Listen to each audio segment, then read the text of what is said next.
இன்னைக்கு என்னோட ஸ்டைல்ல பள்ளிப்பாளையம் சிக்கன் எப்படி செய்யலான்றத பார்க்கலாமா? நம்ம எப்பயுமே ஒரே மாதிரியே செஞ்சு சாப்பிட்றத விட கொஞ்சம் டிஃப்ரெண்ட்டாக அதையே மாற்றி செஞ்சு பார்த்தோன்னா அதோட டேஸ்ட்டு கண்டிப்பாக பிடிக்கும். இன்னைக்கு இந்த மாதிரி மெத்தடில் செஞ்சு பாருங்க, டேஸ்ட் உங்களுக்கு எல்லாருக்குமே ரொம்ப பிடிக்கும். இதுக்கு ஒரு கடாயில் 2 ஸ்பூன் அளவுக்கு ஆயில் சேர்த்து பட்டை, கிராம்பு, 1 ஸ்பூன் அளவுக்கு சோம்பு எல்லாம் பொரிஞ்சதுக்கப்புறம் ஒரு 6 காஞ்ச மிளகாவை பொடியை கட் பண்ணி சேர்த்துக்கலாம். விதை எல்லாத்தையுமே நீக்கிட்டு சேர்த்துக்கோங்க. இப்போ இது கூடவே 2 பெரிய வெங்காயத்தையும் சேர்த்துக்கலாம்.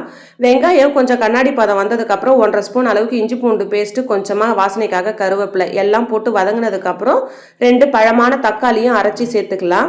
தக்காளிலாம் சேர்க்கறதோட்டு இது கொஞ்சம் கிரேவி மாதிரி இருக்கும். ஆனால் டேஸ்ட் வந்து பள்ளிப்பாளையம் சிக்கன் டேஸ்ட்டில் தான் நமக்கு வரும். ரொம்பவே சூப்பராக இருக்கும். இப்போ தக்காளி எல்லாம் வதங்கினதுக்கப்புறம் இது கூட 1 கிலோ அளவுக்கு சிக்கனை வந்து நான் கழுவிட்டு சேர்த்துருக்கிறேன். சிக்கன் வந்து ஆல்ரெடி நம்ம வதங்கும் போதே தண்ணி விடும். அதனால் தண்ணிலாம் நிறைய சேர்க்கணும்னு அவசியமே கிடையாது. அதே மாதிரியே சிக்கன் ரொம்ப நேரம் குக் ஆகக்கூடாது, ஹார்ட் ஆகிடும். இப்போ சிக்கன் எல்லாம் வதங்கினதுக்கப்புறம் ஒரு பிஞ்ச் அளவுக்கு மஞ்சத்தூள், தேவைக்கேற்ப உப்பு, கொஞ்சமாக கலருக்காக காஷ்மீரி மிளகாத்தூள், கொஞ்சமாக சிக்கன் மசாலா எல்லா மசாலாவுமே போட்டு மிக்ஸ் பண்ணதுக்கப்புறம் சிக்கனோட நல்லா ஒரு 2லேருந்து 3 நிமிஷம் போல் மசாலாவை மிக்ஸ் பண்ணி எடுத்துக்கோங்க. இப்போ கொஞ்சமாக தண்ணி மட்டும் சேர்த்துக்கிறேன் சிக்கன் வேகிறதுக்காக.